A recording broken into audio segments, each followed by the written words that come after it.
Uyo, uko, kuno, aho, bano. Mama wanna get it, mama wanna get it nice. I know food I meso, I know food I tebe, I know kaya marigi.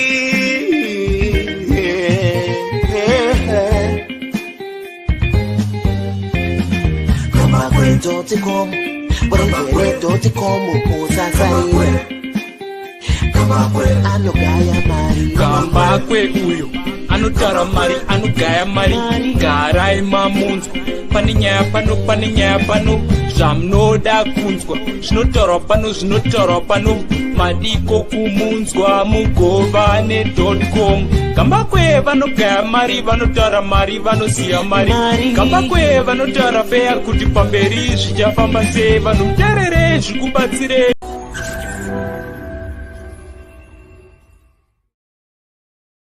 Right, 13 July 2022, and today I've got my guest who has been away for a very, very long time. How are you, sir? What's been happening? I like that statement. Yes, I've been away for a very long time. I do apologize for that, my brother. I'm okay. Right, Mr. Panganai Mhlanga from Afro Hot Mic. And I value your contributions every time that we talk. And today we've got a very, very important topic. I was almost lynched before the lockdown when I mentioned that the South African economy is facing collapse. Yes. It's been coming for a very, very long time.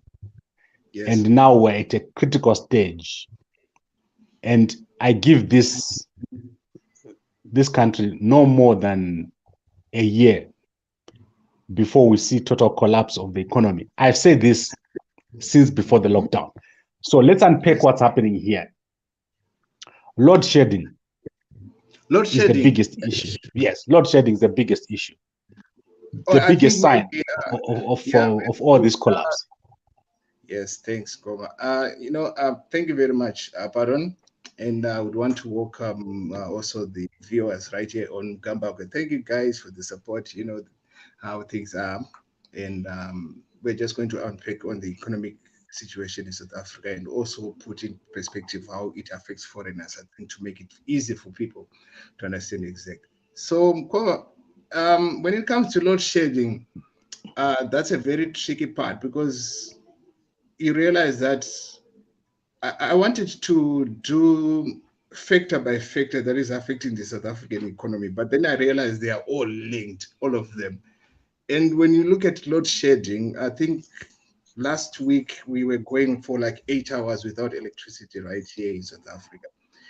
For households, it's fine, but for business communities, they lose a lot of money when they have to use alternative means of energy, especially in these times whereby we've got high fuel prices. So you see, that's another factor that is also linked to what is happening and how it is affecting the South African economy. It's very unfortunate that everything that is happening, it is happening at the same time.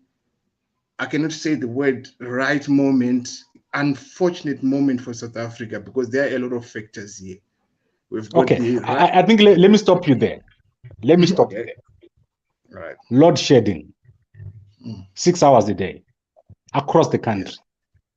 The rand is the weakest it has ever been. This week, the rand passed 17 to the US dollar, and it's almost at parity now, or weaker than the kwacha. Inflation, high fuel prices, and people are failing right now. Today, there's a report in the newspapers that people are quitting their jobs because when they go to work, the money that they earn is less than the transport costs. I think we'll talk people about are leaving. Yes, people are leaving this country. Skilled people are leaving to New Zealand, to any country which can take them. Yeah, that's the brain drain. I think we saw that one with Zimbabwe as well. And right. I think crime. Right, let's go to crime. Violent crime has increased. Like the police have lost control of the situation. You saw this weekend that someone or some people just went around shooting people. There are massacres taking place here in Johannesburg and in KZN. Those are social factors. Yes. And if you look at infrastructure in this country, well, before we even go to Operation Dudula, infrastructure is collapsing around us. So the country that you're seeing now is South Africa. Is not the country that we were seeing 15 years ago. And it's clear that the near future here, or the within the next year or two, these are going to be election issues. Everything that you're seeing now is going to become an election issue. Let's not take too long on this. Okay. Let's not take too long on that. I want us to just look at the. Where's the problem? Is it the government? Is it the war in Ukraine? What is the problem? The problem is everything is happening at the same time, like I explained earlier on. So all of these factors, you spoke about the social factors that you were talking about. Then I also added Operation Dudula, which is a social factor that we can also talk about. Then we can talk about the war in Ukraine that is raging there, and it affected everyone. And I was surprised in South African media when it was when they were reporting fuel prices going up in Zimbabwe, as if they were immune to fuel prices as well. So it is affecting everyone, and the government itself has failed to another level as well. And infrastructure is too old, it's not being refurbished as well. It's going to affect a lot of things that is happening here in South Africa. ESCOM itself, when we were talking about infrastructure, I think you had a lot of professors and also experts coming on SABC, and also pointing out to the fact that the plants are too old. They rely on coal, but remember when these plants were built, the coal that they were using is different from the coal that is being mined right now, which is another factor, which is the country is actually running out of resources, especially high quality coal, to actually generate electricity to 100% capacity. I think they are operating at like 65% capacity. And that's the information that I've researched, that I've realized after also listening to other experts on this issue. And at the right time, last week, there was a strike, which is a social factor. At the right time, when load shedding was about to start, the employees decided to go on a strike. And that is a social factor, and took advantage of that. That actually exacerbated the issues to another level, whereby I think it was the first time that I've experienced stage 6 load shedding here in South Africa, you see.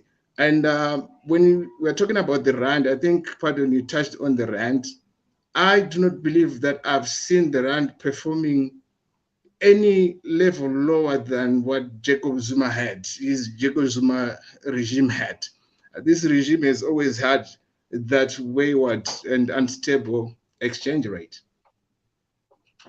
Did I leave something? Can you help me on that one? So, okay, sorry, are you losing me there?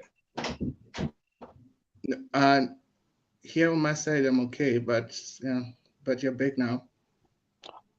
Okay, all right, cool. So you know what? Let's wrap this up. If I was an investor, would I put my money in South Africa right now?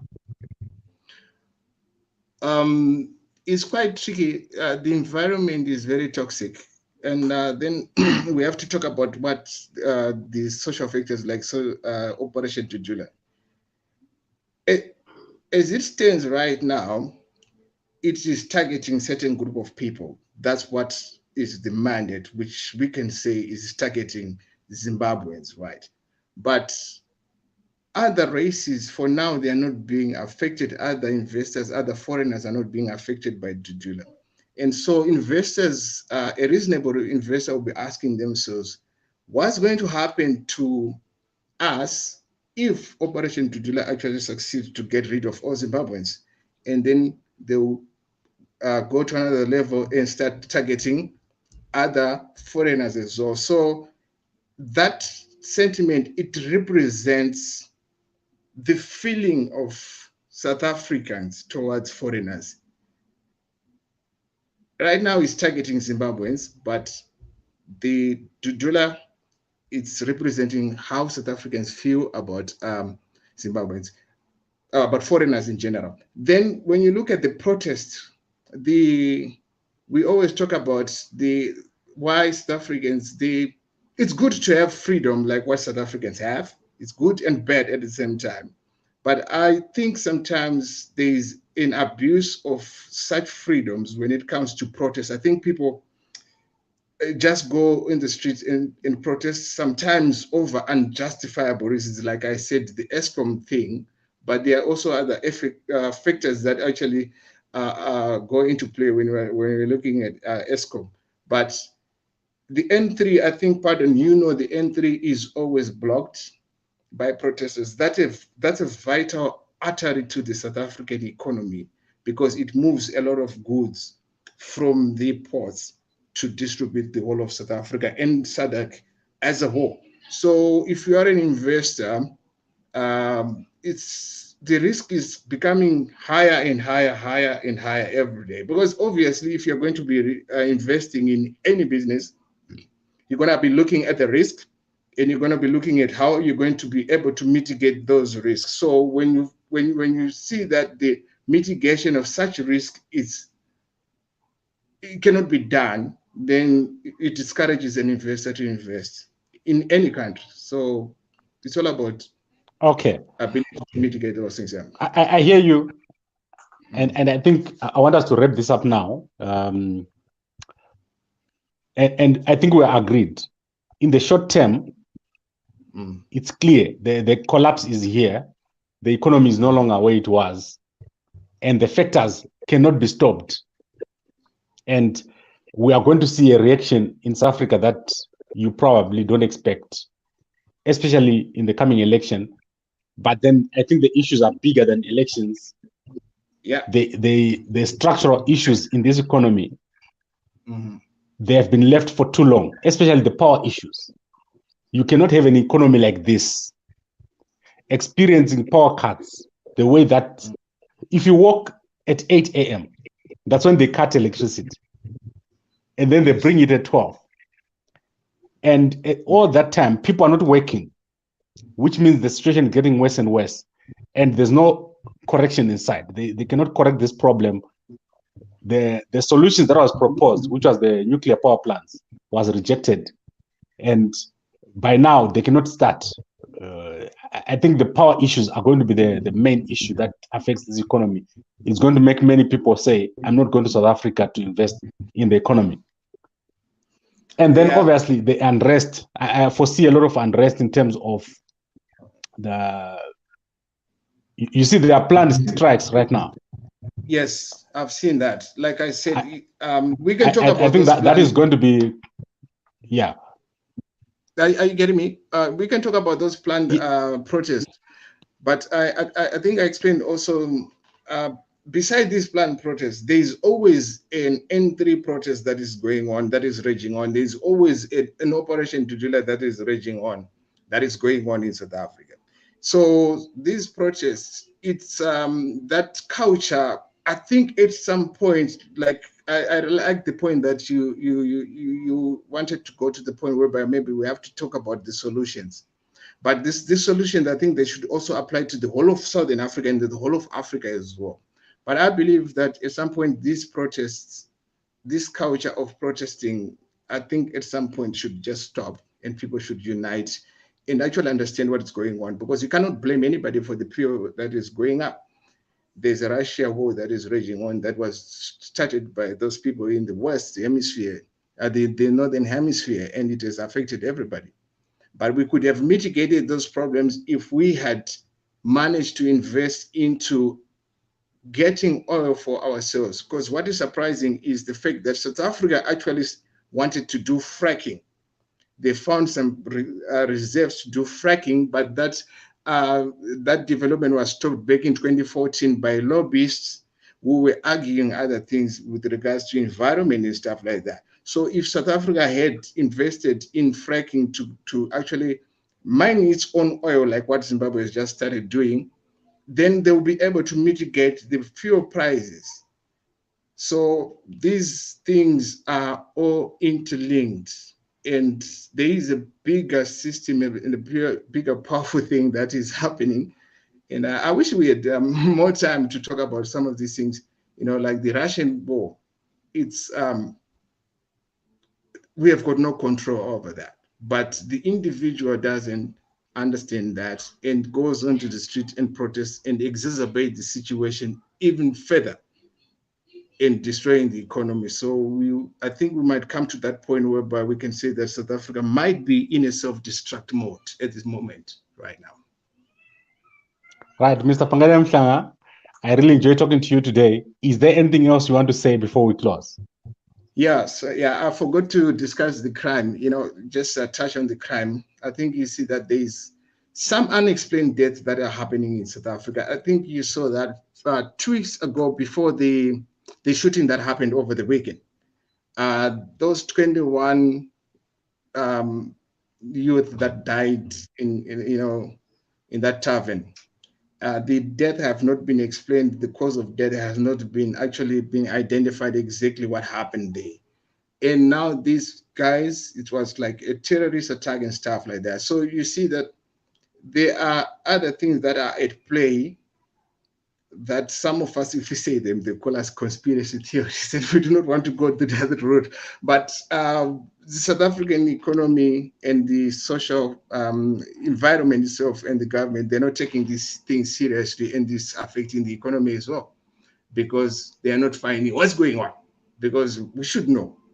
It could be a terrorist attack that is sponsored, because remember, South Africa did not vote to condemn Russian war.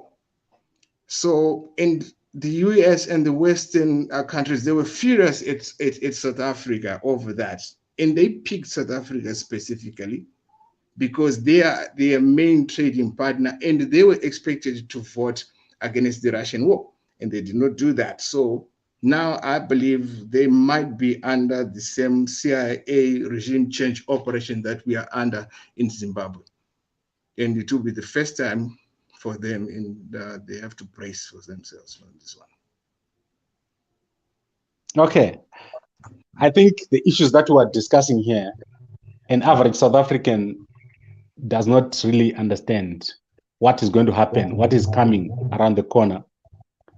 And I think let's let the situation develop. But I understand that obviously for Zimbabweans, it's no longer Zimbabweans are no longer welcome here. If you look at what the minister was saying yesterday, yes, the Minister of Home Affairs, you can clearly see the populist posture that the government has taken, trying to blame everything on permits, on foreigners. The government is now almost on the forefront, as you were saying, of Operation Dudula. I was a bit taken aback when I was watching the minister speaking yesterday about people who got permits in 2004, in 2014, and trying to make that a big deal when they announced the new system at the border yesterday. I just think that there's no future here. I said this when the lockdown started, that there's no future anymore for Zimbabweans here in South Africa. So I agree with you 100%. 100% I agree with you there, 100%, because as a foreigner, now we are dealing with a desperate government that is trying to find solutions to their problems and blame it on foreigners because they lost the election based on the fact that some other political parties emerged that went with the anti-foreigner sentiment and got the votes that the ruling party, which is the government, could have got. So they have to go back to the people with the same sentiment that these other political parties were embracing, with an exception for EFF. And I like EFF because they always stick to their guns when it comes to foreigners with stuff. but hate, like I say, hate discourages investment, because investment comes from, good investment comes from outside. It's also good to have internal investment, but external investments are also good because we live in a global economy whereby all the countries are interlinked. So it's always good to always attract external investment. So when you cannot attract external investment, you cannot see an economy growing. And there are a lot of things. It's not also about money. There are a lot of things that comes in with regards to investment, even skills, having people from all over the world in your country, they bring a lot of skills. You grow like that. Look at the United States of America. Of course, we are against it, but you see that's how it is big, because of the aspect that it is a country that is made up of everyone from all over the world. And that's why you see those skills. That's why you see people developing things there in the United States of America based on the skills sharing. But then if you want to embrace a system whereby you're going to stick to your own people as it is, it will be most likely like an incest. And at the end of the day, it's going to be a genetic malfunction in the system. Right. Thank you very much, Mr. Panganai Mhlanga. I really enjoyed talking to you. Let's talk again next week about other issues. Thank you very much, Adam. And thank you very much, everyone. Kuno abo bano mama wanna get it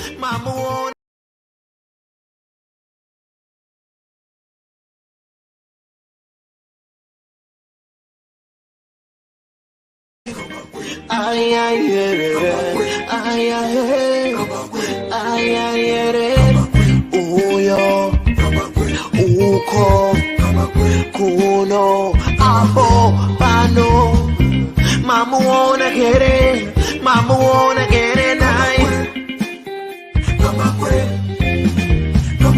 I know food I me so I know food I tebe I know kaya marigi